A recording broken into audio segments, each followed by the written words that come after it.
कली गुप्ता जी। महाराज जी। राधा वल्लभ शेरवंश महाराज जी, आपके चरणों में कोटि कोटि प्रणाम। महाराज जी, किसी साधक के जीवन में उत्पन्न की गई विपरीत परिस्थिति को उसे किस सीमा तक सहना चाहिए? उसे ऐसा भगवान देंगे ही नहीं कि उस सीमा उल्लंघन कर दें। साधक शब्द है तो भगवान से जुड़ा हुआ है। विपरीत परिस्थिति है तो आप जैसे बच्चा 10 किलो उठा सकता है तो उसे 9 किलो ही दिया जाएगा उठाने को, उसको 20 किलो नहीं दिया जाएगा। ऐसी कोई परिस्थिति नहीं है जिसको भगवान दें और भक्त सह ना पावे। अगर चित्त जुड़ा नहीं है तो ये प्रश्न हो सकता है। अगर चित्त जुड़ा है, महाराज जी, जैसे अभी पिछले एकांतिक में आपने एक माता जी को बताया था कि जब एक कोई भी बाहर व्यक्ति, आपने एक एग्जाम्पल दिया था कि छेड़ता है या कुछ करता है तो आपको उसके अब आपको देखो, अब इसमें पर्सनल वार्ता आ गई। अभी जो प्रश्न चल रहा है वो सार्वभौम चल रहा है। तभी कहा गया है आरत अधिकारी के अनुसार धर्म का उपदेश। वो एक नौजवान स्त्री है, वो पूछती है कि यदि मैं नौकरी पेशे में आदि में जाती हूँ, कोई हमारे अंदर भाव कुभाव की दृष्टि रख करके, तो हमारा क्या वहां कर्तव्य बनता है?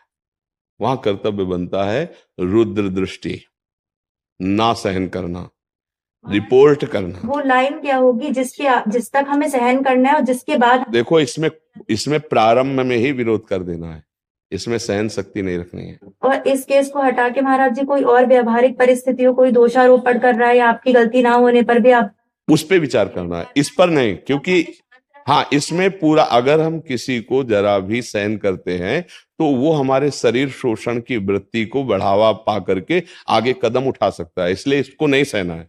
लेकिन जैसे हम परिवार में हैं अपने, और उसमें कहीं विद्रोह आदि भावनाएं हैं, उसमें कहीं निंदा स्तुति आदि की भावनाएं हैं, तो हम भक्ति के द्वारा उसको सहन करने की चेष्टा करते हैं।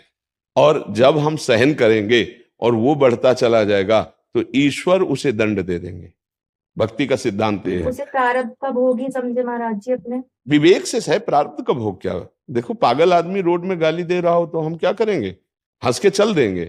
ऐसे उसके विवेक नहीं है जो अपने धर्म का पालन ना करके आपके साथ असत वार्ता करता है, आपके विरुद्ध भावनाएं, घर की बात कह रहा हूं, तो वहां चरित्र दूषण वाला विषय नहीं आएगा।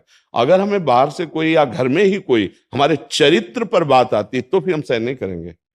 धर्म है, चरित्र है, राष्ट्र है, इन पर ज्यादा गुंजाइश नहीं रहती, इनमें तत्काल एक्शन लिया जाता है। अगर हम अपने धर्म के लिए चुप रहेंगे तो कल हमारे धर्म का नाश करने के लिए और भी बढ़ जाएगा। हम पहले कदम पर उसको रोकते हैं। अगर हमारी राष्ट्र सीमा में जरा भी वो घुसने की कोशिश करेगा, पहले कदम में मार के गिरा देंगे। अगर हम छोड़ देते हैं तो हमारी राष्ट्र हानि में आ जाएगी। ऐसे ही हमारे चरित्र पर, यदि हमारे शरीर पर कोई ऐसा, तो उसके लिए फिर महाराज जी तब वहां मैं भाव कुछ नहीं होगा कि मेरे लिए और मेरे प्रियजनों के। हाँ, इसमें एक भाव देखना है कि उस समय हम धर्म की रक्षा कर रहे हैं। उस धर्म की रक्षा में हमारे अंदर भगवान हैं, वही भगवान हमारे अंदर से बैठकर उपदेश दे रहे हैं, वही भगवान आपके अंदर से प्रश्न कराकर उसको सुलझा रहे हैं। तो उसमें मैं कहाँ रहा?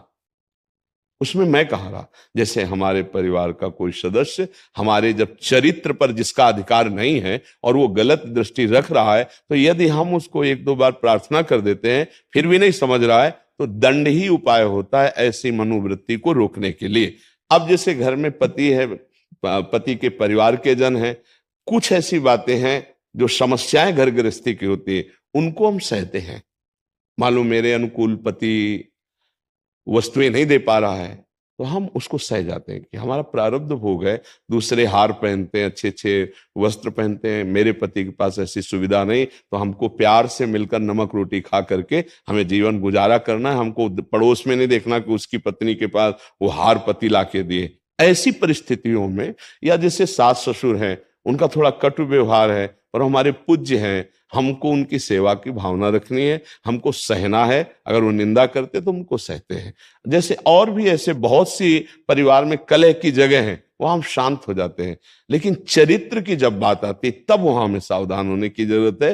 हाँ, उसमें एक्शन लेने की जरूरत है जिससे वो अगला कदम ना बढ़ा पावे, जिससे हमारा चरित्र दूषित ना होने पाए। हम चरित्र के विषय में उनको कहा था नहीं, सहन नहीं करना।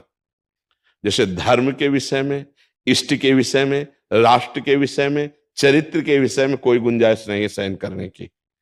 हम अपने ये नहीं, इसमें नहीं आएगा कि सामने वाला भगवान का अंश है, भगवान है और मैं ऐसा कहती हूँ तो मेरी भक्ति बाधा पड़ जाएगी। नहीं, सामने वाला यदि अधर्म आचरण करते हुए आ रहा है तो उसके लिए दंड रूपी पूजा अत्यंत आवश्यक है।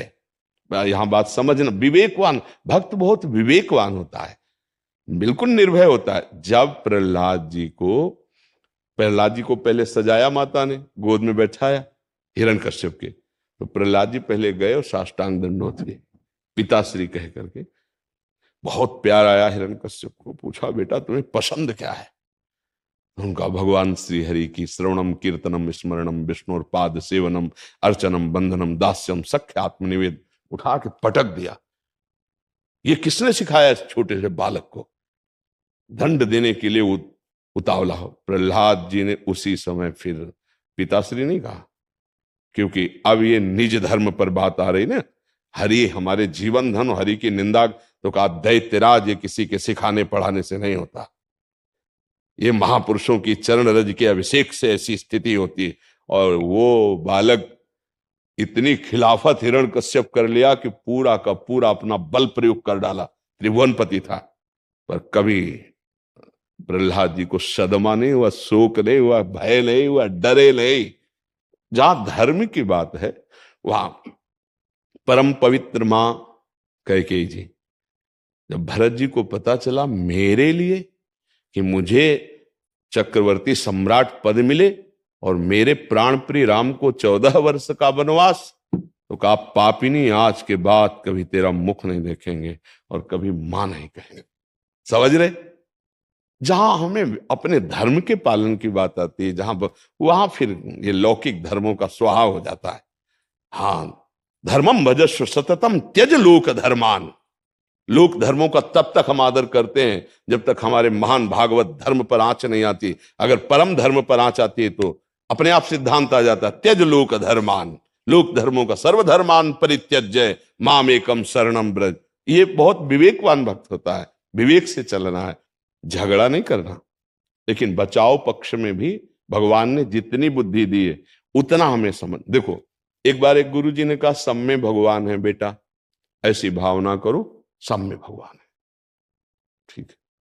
वो एक दिन जा रहे थे तो एक पागल हाथी था जिसको अंकुश में करके महावत किसी तरह ऊपर बैठा हुआ उसे प्रयासरत था, लेकिन वो अंकुश में नहीं आ रहा था और ये मस्ती से आ रहे थे।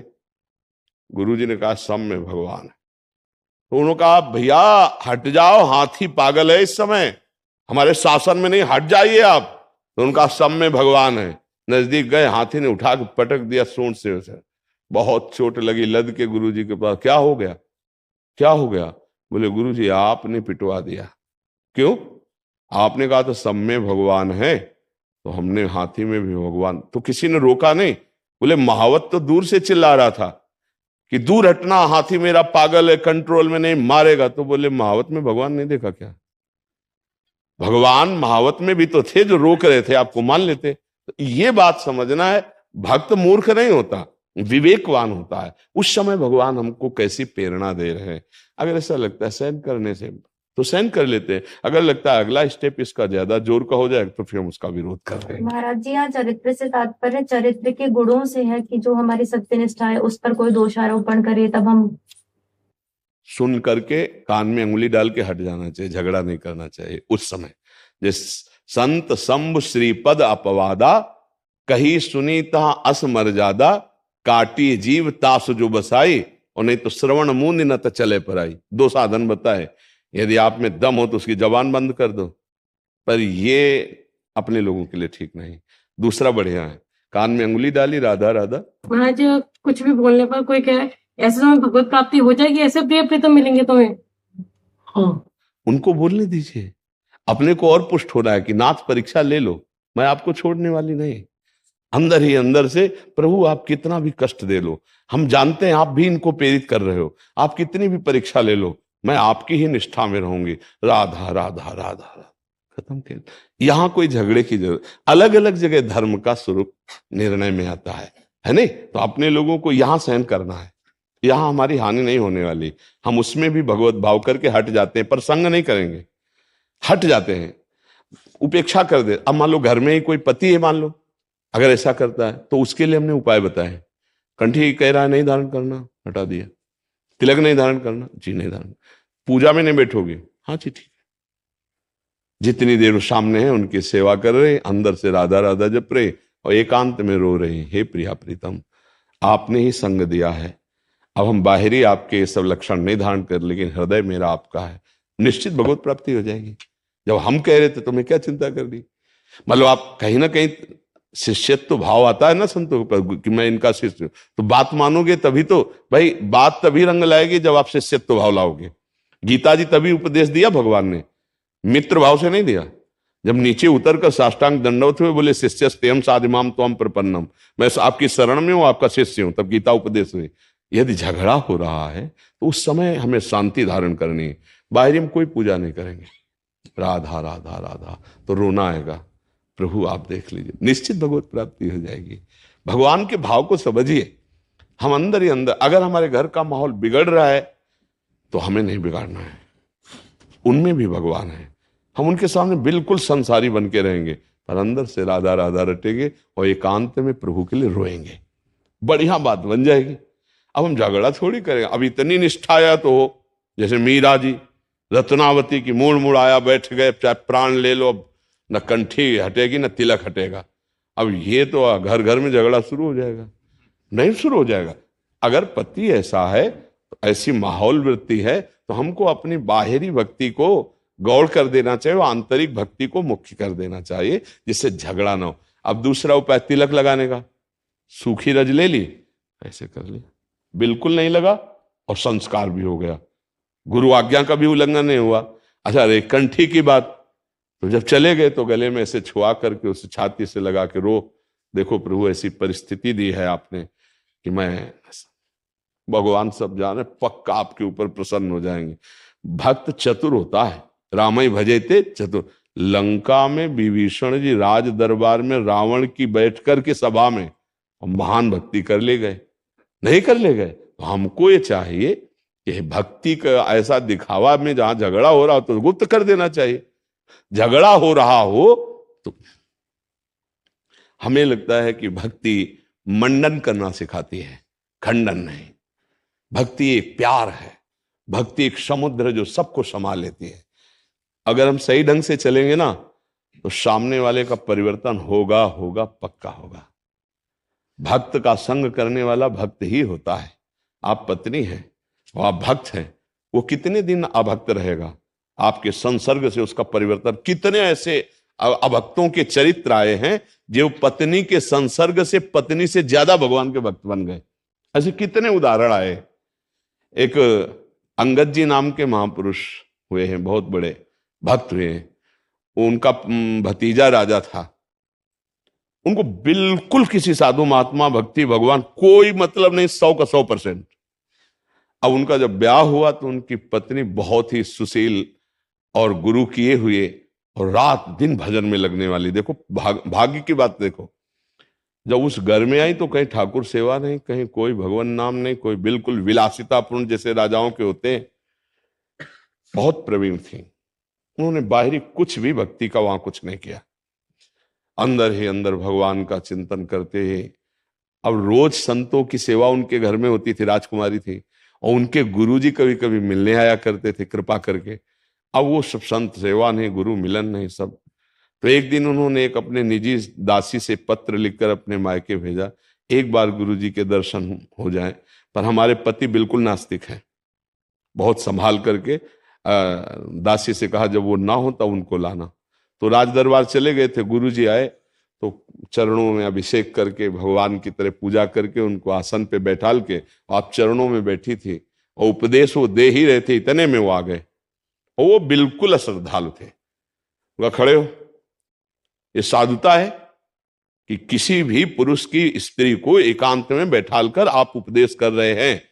क्योंकि उनके अंदर कोई श्रद्धा भी नहीं थी। तो उनका आप निकलिए, इसी समय महल से निकल जाए, इसमें तुम्हारी इज्जत बची रहेगी। तो उनको पहले बता दिया था, इसलिए वो मुस्कुराए और कहा बेटी धैर्य पूर्वक रहना, ये तुम्हारे धर्म की परीक्षा है।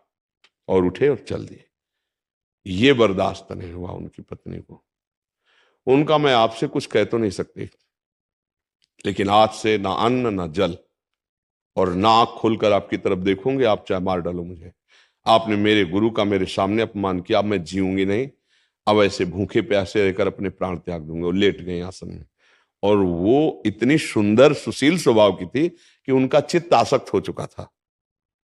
2-4 दिन हो गए तब वो व्याकुल हो गए, पैरों के पास बैठ गए और उन्होंने कहा, मैं क्षमा चाहता हूं आपसे, मुझे इतना पता नहीं था कि आपका इतना हृदय साधु संग में रंगा हुआ है।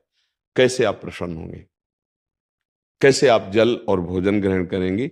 मैं कभी आपके विपरीत नहीं चलूं। तो उनका आपको एक काम करना होगा, हमारे गुरु जी के आश्रम जाओ, उनको बुला के लाओ, चरण पखारो और वो प्रसाद पाए, तब हम चरणामृत पी के प्रसाद पाएंगे, अन्यथा। चले गए हो। पत्नी में अत्यंत आसक्ति होने के कारण कि ये राजी हो जाए, ये बच जाए, गए। जे ही प्रसाद पवाया और उन्होंने स्वयं पाया, उनको रोना आ गया। मैं इतना नीच हूं कि ऐसे संत के प्रति ऐसी भावना, ऐसी पत्नी के प्रति ऐसी भावना, धिक्कार है हमारे जीवन को। बड़ी ग्लानि हुई।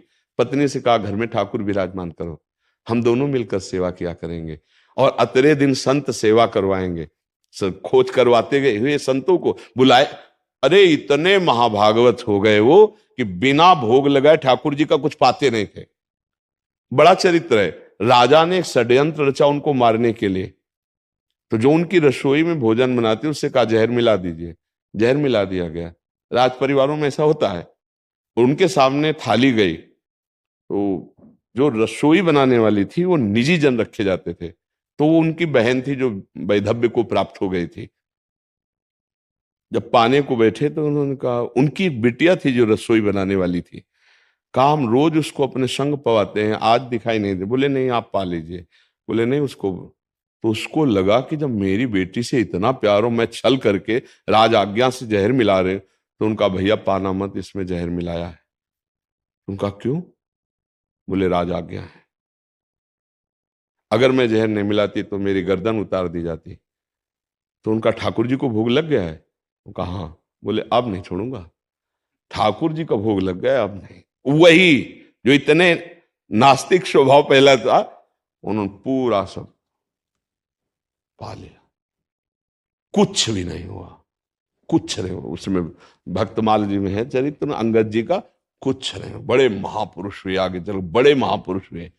तो हमें लगता है कि यदि हमारी भक्ति शुद्ध है तो परिवर्तन तो परिवार का निश्चित हो जाएगा, आज नहीं तो कल। हमको द्रोह नहीं पैदा करना चाहिए, हमें अपनी भक्ति अंदर से बढ़ानी चाहिए, भगवान से प्रार्थना करनी चाहिए, तभी मंगल होगा। जी।